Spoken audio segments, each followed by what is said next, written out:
안녕하세요. 용인시 마을공동체 지원센터에서 공동체 관련 책을 안내해드리는 듣고 볼 책에 새롭게 함께한 알입니다. 항상 좋은 책을 소개해주시는 연현님, 오늘도 함께합니다. 안녕하세요, 연현님. 안녕하세요, 아림님. 반갑습니다. 네, 반갑습니다.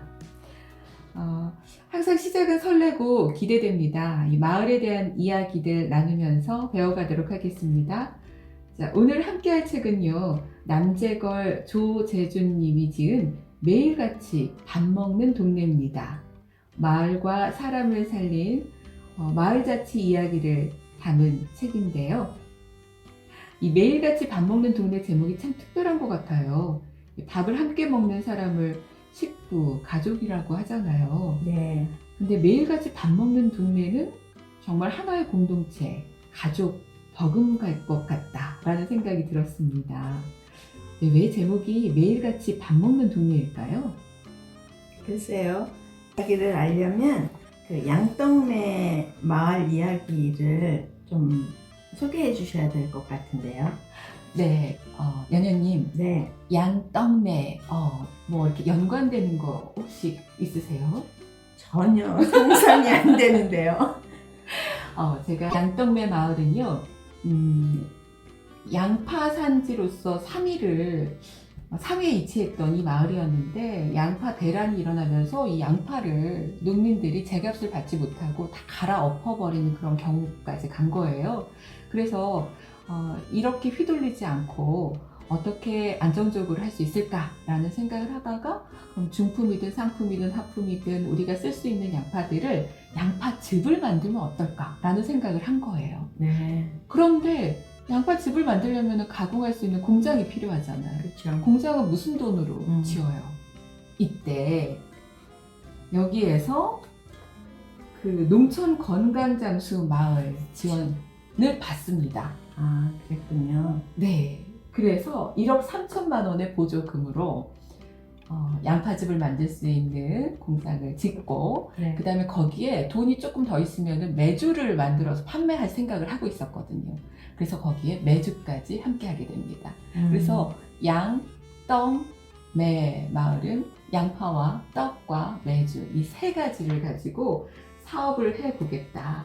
양파즙, 떡가래, 메주 가공 사업을 추진해서 부자 마을, 행복한 마을, 깨끗하고 아름다운 마을을 만들겠다 라고 시작이 된 겁니다. 아, 양떡매 마을은 그러니까 이름이 굉장히 특이한데 네. 그런 사연으로 만들어진 거네요. 이 책에서 이제 소개되고 있는 양떡매 마을은 굉장히 특별한 그 한 개인이 있었던 것 같아요. 네. 그 성영수님이라고 하는데 여성 이장님이셨죠. 네. 이 이장님이 마을 리더로서의 역할을 해 나가면서 결국에는 매일같이 밥 먹는 동네로까지 발전되었다는 이야기입니다. 네. 이 책을 쓰신 저자분들은 이것을 신의 한 수라고 표현할 정도로 네. 이 성영수님의 역할이 이 마을에서는 굉장히 컸었던 것 같아요. 그 마을 사람들과 함께 합의하고 또 끌어들이면서 어떻게 보면 리더로서의 역할을 굉장히 잘 하셨던 것 같아요. 그 성공 요인, 이곳의 성공 요인이라고 할까요? 어떤 게 있을까요? 31페이지 보면은 이런 내용이 있어요. 이장이 된 영수 씨는 역시 마을의 리더인 개발위원장, 노인회장, 남녀 새마을 지도자, 그리고 남편 영득 씨와 함께 마을 발전 방안에 대해 수시로 의견을 교환했으며 양파즙 등 농산물 가공 사업을 해서 가격 폭락에 대비하고 마을 소득을 올린다는 계획도 이 핵심 그룹의 논의를 통해 점차 구체화되었다. 네, 주요 마을의 그 역할을 담당하시는 분들하고 같이 논의하고 협의하는 과정을 잘 거친 것 같고, 그다음에 마을의 사정을 주민들 개개인을 찾아가면서 이제 확인을 했는데, 그 중에 하나가 이분이 다니면서 그 부녀자들의 어려움을 확실하게 이제 인지를 한 거예요. 그게 뭐였냐면 마늘밭, 양파밭 이 일을 하면서 사실 집안 일도 해야 되고 밥 차리고 막 이런 것들을 제대로 하기가 너무 힘들어서 사실 그 나이 많으신 혼자 사시는 분들은 물론이고 그 가정 주부들도 제대로 끼니를 먹지 못하고 그냥 밥에다 된장 그냥 비벼서 그냥 해결하거나 이런 것들을 보면서 성령수님이 너무 마음이 아팠다는 거예요. 그래서 이거를 어떻게 해결할 수 있는 방법이 없을까? 이런 고민을 계속 하던 차에 이게 나중에 이제 이 마을 사업이 잘 되고 이게 마을 기업화 되면서 거기서 나온 이득을 어떻게 쓸 것인가. 그러니까 그냥 나눠 갖는 식도 아니었던 거죠. 이 마을에서는. 그래서 결국 마련한 것이 마을 급식소. 그래서 다 같이 밥을 먹는 동네가 가능해진 거죠. 매월 마을회관에 전 주민이 모인 가운데 흰 봉투에 현금을 넣어서 꼬박꼬박 지급했다고 해요. 그래서 어떤 분은 이 마을회관에서 수당 봉투를 처음 받고 난생 처음으로 월급이란 걸 받아본다고 하면서 눈물을 흘린 주민도 있었다네요. 그 글을 읽으면서 얼마나 좋으셨을까 뿌듯하셨겠다 라는 생각이 들고 마을이 우리에게 이런 혜택을 줄 수 있구나, 더 단단하고 공고하게 할 수 있지 않았을까 라는 생각이 들었어요.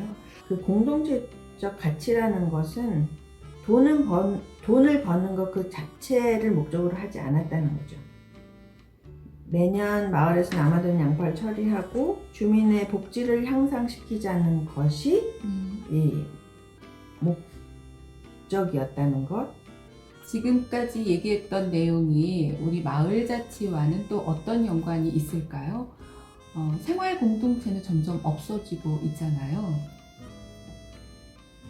네, 생활 공동체 마을이라고 하는 것을 지금 다시 얘기하고는 있지만 현실적으로는 이제 많이 사라졌고, 그 사라지게 된 데는 책에 보면 이런 내용이 있어요.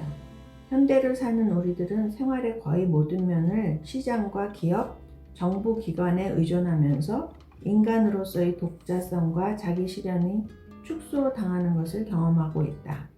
법과 제도에 대한 과도한 위탁이 현대사회의 병리로 등장한 것이다. 이런 부분이 있는데요. 시장 가치가 삶의 모든 영역 속으로 이제 확대되면서 사실은 인간의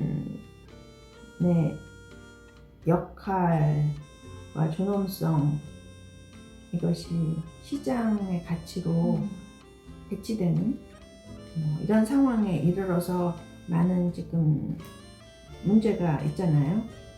이런 문제를 어떻게 해결할 수 있을 것인가? 그러면 자본주의 시장 체계로 해결이 안 되고 정부 중앙 관리적인 아니면 지금 이런 정치 체계로도 해결이 안 된다는 거죠. 그러면 어디서 이게 해결 가능할까? 여기에서 다시 대두된 것이 이제 마을 자치입니다. 얘기를 듣다 보니까 책 속에 이런 마을에 대한 얘기가 있어요.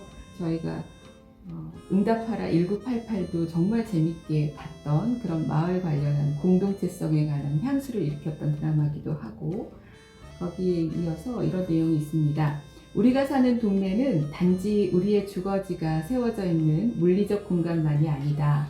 사람들이 만나고 정보를 교환하고 위로받고 필요할 경우 서로 돕는 사회적 공간도 되는 것이다.